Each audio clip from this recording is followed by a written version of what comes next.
Hello everyone, ఇదేంటో అనుకుంటున్నారండి. Fish eggs, దీన్ని మేము జన అంటాం అనమాట. ఇప్పుడు దాన్ని ఎలా చేయాలో చూపిస్తానండి. ఫస్ట్ అయితే వేడి నీళ్ళలో బాగా ఉడకపెట్టుకోవాలి ఒక 10 నిమిషాలు.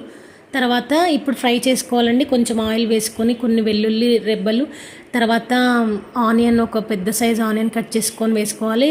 ఇది ఫ్రై అయ్యాక కొంచెం అల్లం వెల్లుల్లి పేస్ట్, పసుపు, తర్వాత కొత్తిమీర వేసి కొంచెం సాల్ట్ వేసి బాగా వేయించుకోవాలండి. ఇది వేయించుకున్నాక ఇప్పుడు ఆ ఫిష్ ఏదైతే ఉడికిందో అది ఇందులో వేసుకోవాలండి. ఇప్పుడు మనం ఇది బాగా ఫ్రై చేసుకోవాలి. ఎంతవరకు అంటే అది వచ్చేసి గోల్డెన్ బ్రౌన్ కలర్ వచ్చేంత వరకు మనం వేయించుకోవాలండి. తర్వాత కొంచెం ఒక 2 స్పూన్ల కారము వేసుకొని మళ్ళీ కొంచెం ఫ్రై చేసుకోవాలి. సాల్ట్ తగినంత వేసుకోవాలండి. ఇందులోనే కొంచెం గరం మసాలా, కొంచెం ధనియా పౌడర్ వేసుకొని ఇంకొంచెం సేపు వేయించుకొని ఒక 5 మినిట్స్ తర్వాత స్టవ్ ఆఫ్ చేసుకోవాలండి. చాలా బాగుంటుందండి టేస్ట్ అయితే. మీరు ట్రై చేయండి, బట్ సబ్స్క్రైబ్ చేయడం మాత్రం మర్చిపోవద్దండి.